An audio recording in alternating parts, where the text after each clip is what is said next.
All right, everybody. Our next guest is a very funny comedian originally from Philadelphia. He hosts a weekly podcast with his partner H. Foley called Are You Garbage, where they interview comedians to determine if they're classy or if they're garbage. And here he is, folks, right now, the man himself, Kevin Ryan. Kevin, how you doing, pal? Hey, what's up, man? Thanks for having me, dude. I'm happy to be here. Yeah, man. I'm psyched to have you on. The last time that I saw you was when you were at the brokerage. It was like right before COVID. I think you opened up for Joe DeVito. It's like in a belly shirt and H&M, like, you know. Skinny jeans, yeah. Guys. What do you work at Gap? Shut the fuck up. If you think I'm going to deal with this for the next 20 minutes, you got another thing coming. Shut up. Yeah, that was probably like maybe even March. That was like late February. Yeah. That was. I think it was actually the first week of March or so, actually. So yeah, I was right there, man. Yeah, man. That was like one of the last shows I saw there. And it's just crazy, man, how took a hard turn. I know, man. It was. I was talking to my wife. I think everything was happening. It was like, March 17th or whatever, and I'm like, my parents have a shore house in South Jersey, and I'm like, listen, we might be stuck in our apartment because we just moved, but we had a tiny 1-bedroom in Washington Heights, and I'm like, we might be stuck here for like 2 weeks. We'll go to South Jersey, chill for the weekend, and then come home. And we went down there on a Thursday night. And Friday morning we woke up and they were like, yeah, everything shut down like indefinitely. And I was like, okay. So we just weathered the storm down there for, we were down there for like 6 months or whatever. Man, so you were stuck over there for the duration of the COVID? Yeah, which was better because it was a bigger house and it was just me and her. We would have murder-suicide each other if we stayed in our 1-bedroom, dude. It would have been nuts. It wouldn't have lasted. Plus, we just got married like in the middle of February, so we were like newly married. Yeah. Wow. Yeah. Everyone's like, if you can make it through this, you can make it through anything. I'm like, dude, we're not gonna fucking make it through this. That's the true test. Yeah, it's like that's like an experiment. Like, let's get them married, put them in a 1-bedroom, and then quarantine them for 6 months. Yeah, but we're doing good, so it worked out. Excellent, man. Well, there's a lot of good things that did come from the quarantine. I think if just to put a positive light on it, I think that like did your show like Are You Garbage that was born through the COVID or no, man, before? Again, we just launched. We were like 3 episodes in. We're like, we're putting all of our eggs in this basket. We're going to see what happens because me and Foley have had other projects, and it's tough, man. Comedy is hard. And, it ended up, we had like multiple failed projects and we're like, let's try this one. Let's give it everything we can for a year and we'll reassess it a year. But let's not look up for a year. Let's keep our heads down and just work. Right, yeah. Welcome to another exciting edition of Are You Garbage? The show where you find out if your favorite comedians are classy individuals or absolute trash. We released our 3rd episode and then the world shut down. And I remember being down the shore and I was walking on the beach. It was like, it's kind of like out of a movie. I was like, I can't let this kill me. Like I just can't. Like this will be devastating to come back with Right. Yeah. So we really started leaning on because we've been in the city for like 7 years, like working the clubs and stuff. And we've really been. I was like, let's take this opportunity to lean on our friends who will do us favors. Like I can text Andrew Schultz and be like, hey man, can you do my podcast? And everyone's sitting at home with nothing to do. Right. Yeah. So we we just kept getting bigger and bigger guests, and guests were having a lot of fun with it. And then they were going on their show and talking about it. So it was kind of like a perfect time, it was a good set of circumstances for us. Yeah, man. I think the show's great. And you and Foley definitely have a great chemistry together. How far back do you guys go? Are you like childhood friends? Because you have a connection that goes, it seems like goes back that far. He's my comedy wife, dude. It's horrible. If You know, if I could have divorced, it's so fun. I mean, we're both crazy. We're both crazy from dirtbag families in Philadelphia. You know, we're just like, we're emotional wrecks. We fight with each other. We yell at each other. We scream. It's better now that we've had some success. You know what I mean? When you're really broke and really poor and no, you know, no light at the end of the tunnel, things can get tense. Yeah, man. But I met him when I first started doing comedy in New York, in Philly, probably like 9 years ago, maybe. And we just, you know, we clicked and I don't know, we have a very unique rhythm with each other where it's like we're constantly trying to make each other laugh. Right. And like I know what gets him and he knows what gets me. So then it's like we like zigzag. It's like a good quarterback and receiver. We just know the motions, you know. There's got to be some pump action on it. No, I'm talking pump. Yeah, my parents now have a set. It's KY. Right, come on, we're having fun. It's a comedy podcast. If we weren't so good together, I would have stopped being friends with him, you know, 7 years ago, probably. But I've said to my wife a bunch.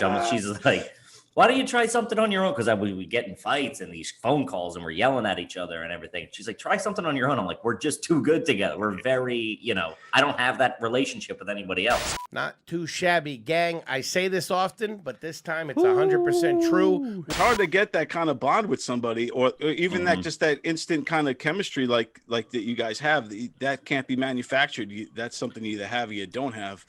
Mm-hmm. And you guys had, like I said, I was watching, you know, I've been watching your stuff, but, you know, knowing I was going to talk to you, I've been trying to cram in and watch a bunch. Sure. And you guys, it's solid, man. Thank you, man. I appreciate that. I think at the end of the day, it's very like we used to play the game, Are You Garbage, with each other. Like we would ask about each other's childhood and be like, you used to, you know, whatever. Oh, that's trash. And then like, you defend, and like we used to play, especially when we would go on like road, like, you know, we'd be doing the road and, you know, I don't know, some hick town in the middle of Pennsylvania that we'd be driving 4 hours out to, and we would just play it in the car. And then he had the idea of let's do it, like let's try to do it as a podcast, and I was like, let's go, you know. So it worked out. It's funny, we found success in just being dirtbags from Philly, which we always have been. You know, it's like when you're the most authentic and not trying to be something else, it really clicks. And to get the other comedians to kind of get on board with this thing, where like, you know, that's one of the things too, that you're in the circle with these guys, a lot of these guys in the beginning. So they'll go take the ride with you to say, all right, of course, yeah. Where you know, somebody like me out of nowhere, hey, can we do Are You Garbage with you, Bob Kelly? He's gonna be like, get the fuck out of here. I know. We did, and like I remember the 1 week it was like we released like Andrew Schultz, because when we started, we do 2 a week, so it was like Andrew Schultz, Shane Gillis, and like the Joe List or somebody were like the 3 that we released back to back. And I'm like, it would have taken us a decade to get all of these people in studio. You know what I mean? Like, because everybody was like, yeah, sure, I would love to do it. But it's like, we were a small podcast, and, you know, to get people, we just lucked out to have everybody, you know, at home, sitting at home with nothing to do. And we were like, hey, you want to do it? And then like, once you get 1 or 2 or 3, they all kind of start falling like dominant. Cause you can be like, hey, you know, hey, Mark Norman, List did it. And then, you know, talk to Bobby and like all these people. So it's easier a little bit, you know, especially when you have a relationship with them. So we really lucked out. Growing up, anywhere in your house, was there a Garfield, a hamburger, or a football phone? I always wanted that hamburger phone. Because you were starving. Yeah. There's like no a food in poor the kid. house. I think, you know, the world needs comedy. We can't, a lot of clubs are closed, and that's what makes these podcasts more important than ever. And then everybody's spinning off different ideas. So we can't all be the Joe Rogan. We can't all do it. Of course.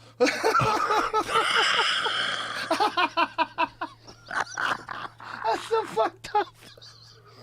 People are so fucked up. Everybody's finding their own niche. And I like your guys' approach, and your line of questioning. Some of them are really creative questions. Thank you. Yeah, to kind of get to figure out who's classy and who's garbage. that was nothing. I mean, is it garbage when we're out tailgating and we have this one drunk friend that gets so drunk he doesn't know where he is half the time, and we pissed him in a cup and we gave it to him as a beer and he drank it? Is that garbage? Because that's a good time, whatever it is. That is a good fucking time. You have like a top 5 of the most garbage guys and then the most classy. Sure, there's definitely. I mean, there's been some. Kim Congdon. We did her relatively early on, and she was like super trash. She was like queen trash. She was bad. Like, it was. Her dad was like living in the backyard of her stepdad's house, like just like wild, like sleeping on a boat, or just like wild, like, and like even in the pod, her mom came in and like tried to steal the show and was like, oh, what is this? Like just trying to get on camera. It was just like, I've had to. Hey, there she is. All right, ladies, what's going on here? I like it. See the dead stare in my eyes. And then we like asked her what kind of blinds she has or curtains or something. And she like peeled it over. I think it was like she had like a bath towel or a beach towel hanging. It was just very like so authentic in the moment of like, she's trash. It was great. It's an outdoor patio chair inside. Oh, look at the rip in the blind. That's where you peek out for the cops. The broken blind. That's the lookout right there. One of the real things we realize is people have these stories that they haven't thought about. Like a lot of times you go on a podcast and it's like, how did you get started? Or like, this kind of stuff. And it's very like, you've talked about it, or you at least have like a script, but like, oh, I know these talking points that I can hit and like the interesting parts of these stories or whatever, Right. And we're finding that we're getting people to tell stories that they haven't thought about in like 15, 20 years. So they like, you see it hit them, they're like, oh my God. Like you see them in the memory going, oh, I forgot my mom used to do this or something. Yeah, so that's great. Everybody has had like one sort of bombshell where we're like, what the hell? It's like, we asked the one kid Ray Kump, if he brushes his teeth in the shower, and he's like, I don't really brush my teeth. You're telling us you don't brush your teeth at all? If I eat like ribs, I'll like I'll try to jam it. Give him a once over. I'm like, what? Like he hadn't brushed his teeth in like months or something. Wow, like something crazy. That'll put you at the top of the list of the. Yeah, he went up there quick. Yeah. Will any of them surprise you where you figure, like, let's say a Mark Norman, to me, looks like he might be a very classy type of a guy. Like, he just seems neat and clean. Like, does anything that shock you to put him in the garbage category? Like, on paper, you would be like, his dad, I think his dad was like a military lawyer, if I'm remembering correct. His dad was like a lawyer, a military lawyer, like an educated man. His mom is some like, she works at a museum type thing, you know what I mean? They're like learned people, you know what I mean? Like, and he had like this big mansion in Louisiana, and like I think he even went to private school. Like he's got these things where you're like, oh, you should be like, a titan of industry, or like, a doctor or something, and like he's just like he like eats. That guy will fake. Norman's awesome. I love him, but he will fake be a busboy at a show to clear the plates to like eat the wings that were on. He'll be like, "Oh, you guys all done with this?" And it's like to me, I'm like, that's crazy. You know what I mean? But man, I got a decent penis. I was a bedwetter. I had horrible dandruff. I had the yellow stains in my high school uniform. Oh, it was, yeah. The bad news. I was a bedwetter too. That is, dude, that's tough. That's builds character. Now with the success of this podcast, do you feel like your stock is growing? Are you building an audience that's now coming out more to see you? I know it's hard to gauge with COVID, but it is hard to gauge with COVID. But me and Foley just did this small town. I don't know if you're familiar with Soul Joel's Club. It's it's in Royersford, Pennsylvania, which is maybe an hour outside of Philadelphia or so. It's what everybody on the East Coast, everybody's going there. It's the one spot that's still doing it. Yeah, it's still kicking. So we just did that. Middle of December, December, it was like December 10th or whatever it was. We did that outside freezing and like 15 listeners came out to that in Royersford, Pennsylvania. So I'm like, and like they all wanted pictures. Some of them gave us gifts and stuff. So it was like, I'm like, well, if we're doing 15 people coming out to like there was obviously more people there, but 15 people came up afterwards. I'm like, hey, can we get pictures? Which was really cool because, like I said, we were just kind of like I was a feature, like right before I was a feature act. I'll still open for like a friend or whatever. But coming out of this, we're definitely. It seems like we'll be at a different standing than when we went into the pandemic. Yeah, for sure. Which is a nice feeling because we struggled for a long. I'm still struggling, but like we struggled without like a light at the end of the tunnel for a long time. So it's nice to be like, oh, kind of when things go back together, it's not going to be as as dreary for me. Right, because you were able to continue to build a fan base through the quarantine era and make it work and kick ass with that. So, in a sense, that's where I say, like in the beginning, like there is a light that to this whole thing. There is a positive. Sure. Yeah. I would argue that if it didn't, I've never been more successful without it. So without a pandemic, who knows what I could have just been, some no-name 34-year-old a pudgy, balding comedian that's going to be at the brokerage or whatever, opening up for somebody. Yeah, Kevin, I appreciate you taking the time. I know you've been very busy with all your recordings and your show and everything else you got cooking. Of course, man. So tell everybody where they can find the show and follow you guys. I am at Kevin Ryan Comedy on all social media, and the show is called Are You Garbage? It's available wherever you get podcasts, iTunes, Spotify, Stitcher, all that good stuff.